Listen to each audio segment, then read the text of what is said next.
Gurmagat Ceann Corla, and I'm delighted to have the opportunity to speak on the recommendations of the Citizens' Assembly on gender equality, and listened with great interest, Minister, to your speech on that. I think it's really good to see us having this debate.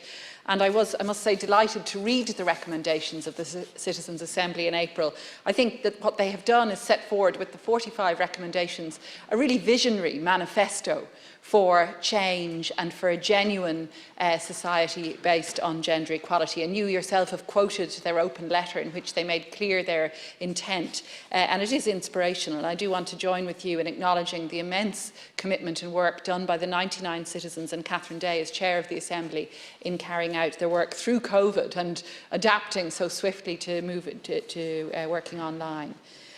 We in Labour very much support the expeditious implementation of the 45 recommendations, and indeed, if I may say, they set out really a social democrat, left of centre vision and a feminist vision, of course, for change on gender equality. And equality is very much central to our political philosophy and our political belief system. I should also say that we're very supportive in general of the process of the Citizens' Assembly, as we were of the Constitutional Convention, which predated it, and which indeed was a creation of originally proposed by Labour in government. And I was proud to chair the Labour delegation on the Constitutional Convention in 2012 and 2013, which paved the way, the recommendations from which paved the way for the holding of the marriage equality referendum in 2015, among other things. So I think it's a really valuable, deliberative process to see these assemblies being established and being maintained in this country. And indeed, I wrote earlier this week about the potential for a new human rights culture to take hold in Ireland as we move through this awful pandemic, this devastating pandemic. And I do think that assemblies like the Citizens' Assembly, like the Convention, these processes are a way for us to move towards a new human rights culture in which the language of rights becomes more mainstreamed, more accessible,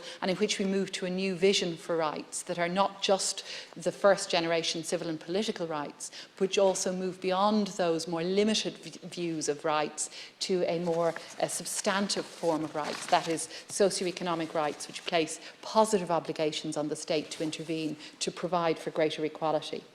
And in that regard, I think it's very useful to see again what the Citizens' Assembly has recommended in terms first of the amendment of the Constitution, and you focused on those recommendations, Minister, as well.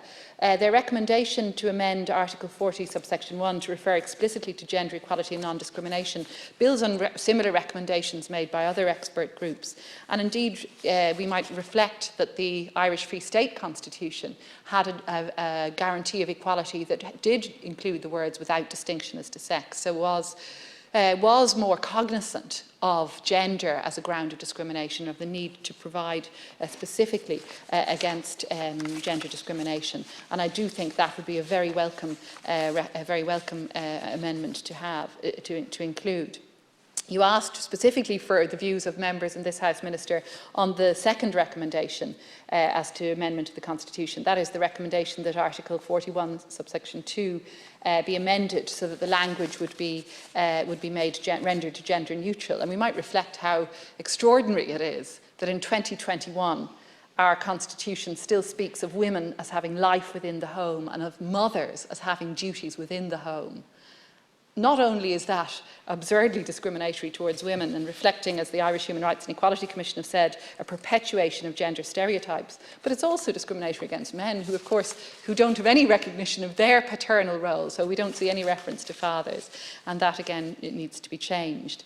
There have been, again, many different formulae put forward for changing Article 41, subsection 2, and I know, Minister, as you've said, you're well aware of the variations that have been proposed, and indeed we came close to the holding of a referendum on deletion of the language of the very gender-specific language. And what happened, I suppose, was the disagreement over what should replace it, if anything. I have to say personally, from my own experience in practice as taking constitutional cases, I think I would prefer simply the deletion of the language. I think the problem is how you construct a formula to recognise and support care and care work, as again the Human Rights and Equality Commission have recommended and the Citizens' Assembly recommended, without setting up a hierarchy of rights. If we acknowledge the role of carers, what about the rights of those who are cared for? We have to be so careful in any constitutional reframing about setting up hierarchies of rights. So I know that this is an issue on which we will, I hope, have more discussion and debate, but I think there is, it is difficult to see how we construct the very necessary recognition for care and for the role of care in our community without creating difficulties. So I think that's the real challenge: is how do we recognise care in a way that is inclusive and that isn't counterproductive. And I know that, as I say, that's a debate we'll continue to have. I think the third recommendation, I have to say, is a more straightforward one: that we would amend Article 41 to protect family life, but with the protection not limited to the marital family. And just yesterday, we in Labour published a new Shannon bill to give entitlement for a widow or widower's contributory pension for a surviving cohabitant, in recognition really of the huge glaring discrepancy in our law where we do not have recognition for cohabiting couples where one partner dies. And that's a really serious issue, and it was highlighted by the very tragic case of Johnny O'Mara, who lost his long-time partner, Michelle Beattie, and who, because they were not married, was not entitled to the same supports that a married surviving spouse would have been. We know, Minister, there are 150,000 households, cohabiting couples, 75,000 of those with children, who are unprotected in the event of family tragedy like that which visited Johnny O'Mara. And we in Labour will be also putting forward a Dáil motion to change this and calling on colleagues to support it. And as part of that motion, we'll be calling for an expansion of the definition of family in Article 41 to include families that are not based on marriage. Very welcome that we've expanded the definition of marriage, but we need to also expand the definition of family, as the Citizens' Assembly have recommended. I do wish, Minister, just to refer very briefly to some of the other very important issues that the Assembly has made recommendations on, particularly on women in politics. And if I were to ask for two changes, and I notice you didn't commit to these in your speech, the two key changes I think we need to make to ensure greater numbers of women participating in politics is first to introduce statutory right to maternity leave for women as elected representatives, and secondly to introduce quotas for local elections. Let's do it for the local elections in 2024, the next local elections that we have. A report that I did for the Justice Committee in 2009, which identified the 5 C's as obstacles to women's progression in politics. That is lack of cash, an old boys culture, lack of childcare, lack of confidence in candidate selection procedures. Those 5 C's, we sought to tackle at least some of those through the 2012 Act and the gender quota.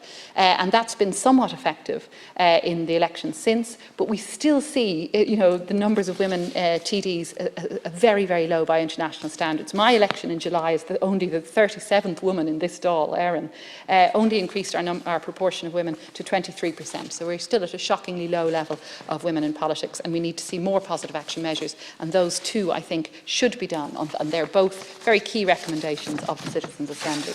I do also want to speak in support of the Assembly recommendations on childcare, and I think it's unfortunate that we haven't seen anything immediately in this budget to address in particular the cost of childcare for parents. And I do acknowledge, Minister, the very important progress that you have made since becoming Minister and the progress we did see in the budget, but it's still not working for parents, for professionals, for providers, or indeed for children. Just today I got an email from a constituent in Dublin Bay South telling me that the creche their child was in had raised the fees substantially on the day the budget was announced. And I know that you're proposing a new funding model, and I very much welcome any move towards a universal public childcare system, but it can't come soon enough for the parents who are paying so much money for places that are so hard to access, because we know there's a scarcity of places too.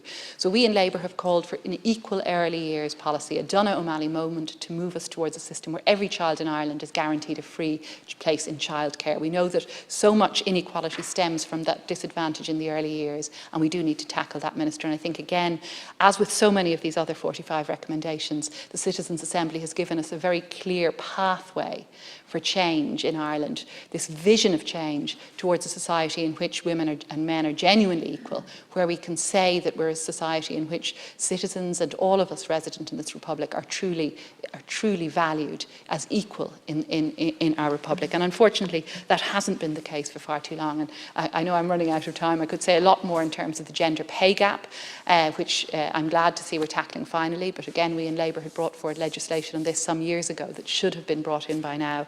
We know that women experience poverty to a greater degree than men, and we do need to address the lack of socio-economic rights for women and indeed for men again in order to achieve a truly equal republic. Guramagat.